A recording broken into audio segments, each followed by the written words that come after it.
사랑하는 성도님들, 오늘 하나님의 은혜로 귀한 날 잘 지내고 쉬시고 일하고 내일 주일을 기대하시기 바랍니다. 예배당 와서 예배드리는 기쁨 축복 임하시기 바랍니다. 칼럼 진행합니다. 큰 그림을 보는 법. 일단 기회가 있어 어느 도시를 가게 되면 제일 먼저 찾는 것이 미술관입니다. 어디에 어느 미술관이 있기에 일부러 그 도시를 찾아가기도 합니다. 저는 그림을 보는 속도가 늦어서 그런지 미술관에 갈 때는 혼자 가는 것이 가장 마음 편합니다. 물론 미술에 대해 특별한 조예는 없고 다만 약간의 관심이 있을 뿐입니다. 특히 늘 책에서 사진으로 보던 것을 실제로 볼 수 있다는 것은 큰 기쁨이고 많은 영감을 제시해 줍니다.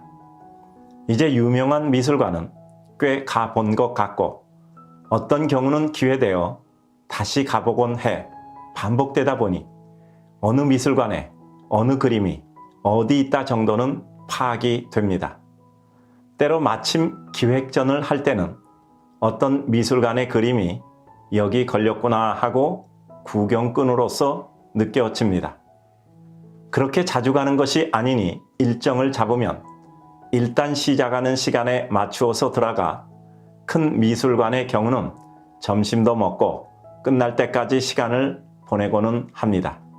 하루 종일 서 있으니 어깨도 아프고 다리도 아프지만 기쁨이 있으니 그래도 참을만 합니다. 그저 그림과 같이 숨 쉴 수 있다는 것만 해도 기쁜 것이지요. 큰 그림이 유명한 그림은 전혀 아닙니다. 그리고 반드시 유명한 그림이 좋은 그림만도 아니라고 생각합니다. 그림이란 결국 각자에게 다른 감동을 주고 보면 볼수록 그린 사람의 심정이 이해되고 그 영감과 심정을 같이 느껴보므로 가슴에 후련함을 느끼게 됩니다. 제 나름대로 그림을 보는 아직 낮은 수준입니다. 그림을 보다 보면 저절로 그림을 보는 라인이 생깁니다.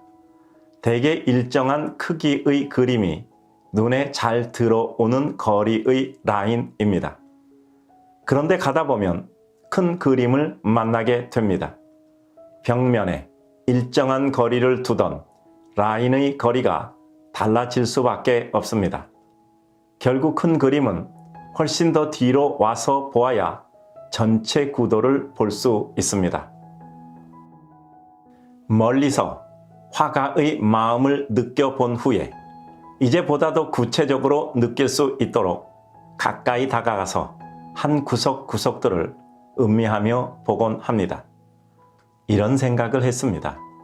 사람을 볼 때에도 내가 늘 바라보던 내 삶의 관점에서 바라보고 그 사람이 이러저러하다 평가한다면 그것은 매우 위험한 일이라 생각됩니다. 내가 서 있는 자리에서가 아니라 그림을 보는 것처럼 그 사람을 이해하고 아름답게 누리기에 합당한 자리로 마음을 옮겨서 파악하고 이해해야 합니다. 그리고 가까이서 볼 때도 그림을 즐기는 것처럼 결점을 찾기 위해서가 아니라 아름다움을 더 깊이 발견하려고 들여다보아야 합니다. 하나님이 선정해 이 세상에 걸어놓은 우리 인생 하나하나를 우리가 제대로 된 판단도 아니면서 잘됐다 못됐다 지지고 볶는다면 그것은 얼마나 우스꽝스러운가 생각해 봅니다. 요즘은 이런 생각이 듭니다. 이 짧은 세상, 정말 한 인생들을 하나님의 큰 작품으로 아름답게 여기며 기쁨으로 생각하고 세워주고 사랑하고 아끼고 귀히 여기며 살아가기에도 아깝다라는 생각입니다. 정말 부끄러운 고백이지만 요즘은 그림을 보면 볼수록 왠지 잘 그렸다, 못 그렸다라는 생각보다는 그 그림을 그린 화가의 마음이 조금씩 느껴집니다. 미술에 대한 식견이 넓어져서가 아니라 인생을 바라보는 시야가 조금씩 더 열려 그러한 것 같습니다. 조금 더 아름답게 살다 가야겠다라는 마음이 자꾸 듭니다. 우리 사랑하는 성도님들, 오늘도 하나님의 은혜 속에 그 마음이 더욱더 세련되고 우아하고 하나님의 은혜로 그해지기를 소원합니다. 우리 하나님이 우리와 함께 하실 줄 믿습니다. 축복합니다. 오늘도 힘내서 주의 축복 누리시기 바랍니다.